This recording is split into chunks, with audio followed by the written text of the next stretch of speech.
I've been skiing for as long as I can remember. My parents actually met on the competitive circuit, so getting my siblings and me on skis early wasn't optional, it was expected. Fast forward to when I was 21, a senior in college. A few winters ago, I took a trip up to Vermont with 3 friends, Luca, Mason, and Tyler. It was a typical plan, 2 days of skiing, a cheap rental, and just enough bad decisions to make it memorable. I can't say for certain which mountain we were on, but if I had to guess, it was Killington. The place was massive, multiple peaks, endless trails, and lifts running in every direction. We skied for nearly 2 full days and still felt like we hadn't seen half of it. By the second day, we had a rhythm. We knew which runs we liked, which ones challenged us, and which ones we could absolutely bomb down like idiots. It was that perfect mix of confidence and recklessness, and yeah, we had a few fireball shooters in us. Just enough to take the edge off, or so we told ourselves. We had about an hour left before the lifts closed. We were at the top of one of the peaks, catching our breath and trying to decide how to end the trip. That's when they showed up. 2 girls, 1 brunette, 1 blonde, walked over to us. No helmets. That alone was unusual, but what really stood out was how striking they were. The kind of presence that makes you pause mid-thought. They introduced themselves as Sierra and Brooke. They said they were bored. The mountain, according to them, was full of older people. That actually tracked. We'd noticed the same thing the day before. So a group of college-aged guys probably stood out. We started talking. Casual at first, Brooke seemed experienced. She started asking Tyler detailed questions about his skis. He and Mason both owned their gear, which definitely impressed them. Sierra noticed our shooters and joked about them, so we fired back with some dumb comment about alcohol unlocking our true skiing potential. She laughed, then pulled out an unmarked bottle. "Cute," she said, glancing at the fireball. "You guys drink that?" That should have been my first real red flag. Still, everyone played along. Mason and Tyler took generous swigs. I took a small one. Luca barely drank at all. Something about the situation didn't sit right with me. I couldn't explain it. It just felt off. Too convenient. Too targeted. We kept talking, though. Tyler was already flirting hard, and Sierra seemed into it. It felt like we'd probably just ski the last runs together, maybe figure out something to do after. Then Brooke asked if we'd hit a trail called Devil's Hollow. None of us recognized it. She explained it was a glade trail, tight trees, less crowded, kind of a hidden gem. That part hooked us immediately. Glades were our favorite. She said it was rarely open and a little hard to access, and that should have been the second red flag. But instead we said yes. They led the way. After a short ride, we hit a narrow section where they told us we'd have to take our skis off and walk uphill a bit. That was new. In all my years skiing, I'd never had to hike up to reach a trail. Luca gave me a look. He was thinking the same thing I was. Still, we followed. The further we went, the quieter it got. No tracks, no people, just untouched snow and dense trees. Tyler and Mason walked ahead with the girls laughing, completely locked in. Luca and I hung back. "This is weird," he muttered. "Yeah," I said, just stay sharp." Eventually, we reached a slope. It looked skiable, steep, narrow, but doable. Before we dropped in, Brooke pulled out the bottle again. "Finish it," she said. Tyler and Mason didn't hesitate. Luca refused outright. For a split second, Brooke's expression changed. Not annoyance, something sharper. Then it was gone. The bottle came to me. I raised it, but didn't actually drink. That's when it clicked. Neither of them had taken a single sip. They suddenly pushed us to go, said we were wasting time. Then they took off down the slope. Tyler and Mason followed immediately. Luca sighed. "We can't just stay here." So we went down too. The run itself was rough. Tight trees, uneven terrain, but manageable. When we reached the bottom, the 4 of them were already there, laughing like nothing was wrong.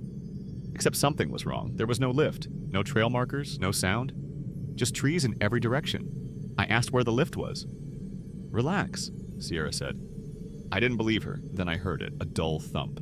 I turned. Mason was on the ground, out cold. Tyler collapsed seconds later. My stomach dropped. Luca stepped toward the girls. "What did you give them?" They acted confused. Too confused. Then Luca fell. Just like that, my head started spinning. My vision blurred at the edges. I staggered and dropped to my knees, forcing myself to stay conscious. The girls stopped pretending. They just watched me. Waiting. I demanded answers, yelled, nothing. Then Sierra said quietly, "He didn't drink enough." Brooke cursed under her breath. That was it. No panic, no concern. They unclipped out their skis, grabbed Tyler and Mason's, and started walking. Just like that. I tried to move, but my body felt disconnected, like it wasn't fully mine anymore. A few minutes passed before I could stand. I followed their tracks. They moved fast, faster than they should have, carrying extra gear. Eventually the trees thinned. Ahead there was a clearing, and beyond it, a road. That's when I saw the van. The side door slid open and 4 large men stepped out. My blood went cold. The girls waved them back. Then one of the men pointed, directly at me. That snapped me out of it. I turned and ran. I don't remember much of the run back, just adrenaline and fear. I followed my own tracks until I found my friend still lying in the snow. Luca woke up first. Barely. I told him everything. We couldn't wake Tyler or Mason right away, so we waited. Every second felt like a gamble, expecting those men to come crashing through the trees. They never did. After about an hour, everyone was conscious. We got out of there as fast as we could. The rest was a blur, finding the car, talking to mountain staff, filing reports, dealing with the police. It may have even made local news. Nothing ever came of it. No arrests, no answers. We still don't know what they gave us. It worked fast, too fast, and in small amounts. Nothing I've ever read about matches it exactly. And the worst part, it didn't feel like it was just about stealing skis. That felt like an excuse. Whatever that was, we interrupted it, and I don't think we were supposed to walk away from it. This is going to sound a little weird, but stick with me. Every winter, my friends Dylan, Marcus, and I have this tradition. We drive out to this frozen lake a few towns over and just walk out onto the ice. That's it. No big event, no real reason. We just like it. There's something about standing out there, surrounded by nothing but snow and silence, that feels unreal, like the world just pauses for a while.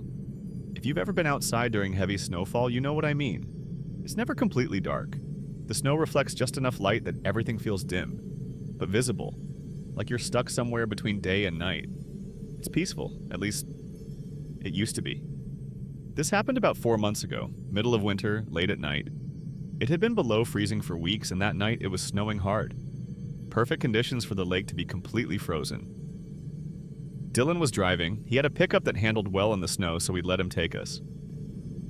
We parked near the usual spot and walked the rest of the way in. The lake is surrounded by a thin patch of trees, not dense, but just enough to block cars from getting too close. I remember how quiet it was. No wind, no animals, no other people. Just us. When we reached the edge, Dylan picked up a rock and tossed it onto the ice. No cracks, no sound. Solid. So we stepped out. We didn't go too far, maybe about 100 feet from the edge, but far enough that it felt like we were completely alone out there. We were laughing, talking, just messing around like we always did. And then we saw it, across the lake near the opposite tree line. Something was moving. We all stopped. At first I thought it was an animal. It was big, dark, kind of hunched over. Marcus leaned toward me and whispered, "Is that a bear?" I didn't answer, because something about it wasn't right. The way it moved, it wasn't natural, too upright, too controlled. And then we noticed it was dragging something. That's when everything shifted. As it got closer, the shape became clearer. And all at once we realized the same thing. It wasn't a bear, it was a person, wearing a bear suit. Dylan quietly said, "What the hell?" But none of us laughed, none of us moved. The figure kept walking toward the ice, dragging something behind him by a rope. At first I couldn't tell what it was, but eventually we could see it. A small black bag, not big enough for anything obvious, but not small enough to ignore. We just stood there frozen. Every instinct in my body was telling me to leave, but I couldn't move. I needed to understand what we were looking at, then it got worse. The man reached the edge of the lake, unzipped the bear suit, and stepped out of it. Seeing him as a normal person somehow made it more unsettling. He wasn't huge, he didn't look threatening, but something about the way he moved felt completely off. He bent down, picked something up, a rock, I think, and then knelt at the edge of the ice and started slamming it down, over and over and over. Even from that distance, I swear I could feel it through the ice. He was trying to break through. That's when it clicked. He wasn't just out there, he was trying to put something under the ice. Marcus tapped my shoulder. I turned. He and Dylan were already backing away. No words, no discussion. We all knew. We needed to leave. We started moving toward the shore, trying not to make noise. But in that kind of silence, every step sounded loud. Too loud. We hadn't even made it halfway back when we heard it. "Hey!" a voice from behind us. I didn't look back. I just ran. All 3 of us did. Slipping, stumbling, barely keeping our balance on the snow-covered ice. I remember thinking, don't fall, because if I fell, I didn't know if I'd get back up fast enough. My lungs were burning almost immediately. The cold air didn't help, but adrenaline kept me moving. We finally reached the edge of the lake and didn't stop until we were back in the trees. I risked a glance back. Nothing. No one following us. But that didn't make me feel better. We got back to the truck in silence. No jokes, no theories, just silence. Dylan started the engine and drove off immediately. About halfway home, we started trying to make sense of it. Dylan said maybe it was just someone dumping trash. I told him that made no sense. Who dresses in a bear suit in the middle of the night, in the middle of winter, to dump trash? Marcus had a different theory. He thought it was a body. I told him the bag was too small, but honestly, I wasn't convinced by my own answer. We never figured it out, and for a while, we stopped talking about it. Until a few days ago, I was at home and my mom had the TV on.